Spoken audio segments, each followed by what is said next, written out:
प्रधानमंत्री जनजाति आदिवासी न्याय महाभियान योजना संबंधी सचेतनता अभियान कार्यक्रम खाम्बेसी ग्रामरू शुभारंभ होइछि। उक्त सचेतनता कार्यक्रम आसंता 10 तारिख पर्यंत डंगरिया कंध बसवास करथुबा समस्त ग्राम रे अनुष्ठित हेबो। कार्यक्रम रे सदाशिव नायक वीडियो जगज्जीवन बगर्ती स्वतंत्र अधिकारी डीकेडीए सुवर्दिनी वाड़का सरपंच जगबंधु मेहर अतिरिक्त जिला मंगल अधिकारी तथा ब्लॉक नोडाल अधिकारी समेत पंचायतराज कृषि शिक्षा स्वास्थ्य राजस्व ग्राम उन्नयन प्राणी संपद विद्युत महिला और शिशु विकास आदि विभाग समस्त विभागीय अधिकारी उपस्थित रही विभागीय योजना संपर्क में आलोकपात करथिले।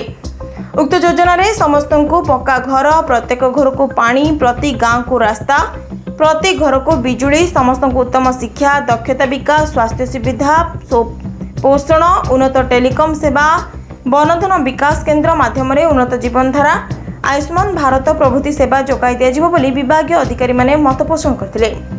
विशेष भाव अनुन्नत जनजातिर सबु लोकों आधार कार्ड पंजीकरण प्रधानमंत्री जनधन योजना रे बैंक अकाउंट खोल स्वास्थ्यगत सुविधा निमंते आयुष्मान भारत योजना रे पंजीकरण कर योग्य व्यक्ति को सामिल करा जातिगत एवं बासिंदा प्रमाणपत्र दिया रक्त शिकुली रोग चिन्हट करा विभिन्न मौलिक स्वास्थ्य परीक्षा करा सहित जंगल जमीपट्टा छात्रवृत्ति प्रसूतिकालीन सुविधा किसान क्रेडिट कार्ड किसान सम्मान निधि योजना रे सुविधा जेपरी उक्त जनजाति निकट में पहुंची पारिबो सेथि निमंते आवश्यक पदक्षेप नियाजिबो बोली मत व्यक्त करथिले।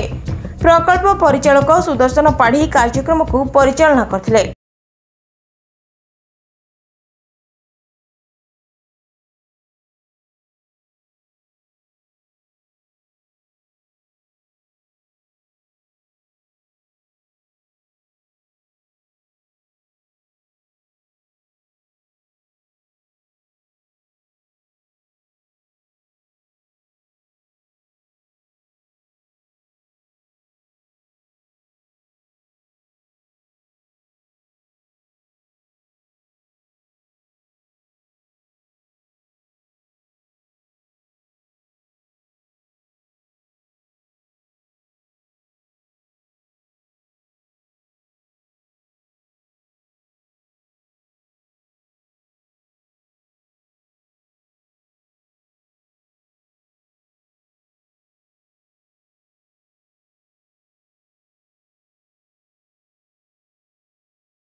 रायगड़ारू अमूल्य निसिंह रिपोर्ट न्यूज उपंत खबर।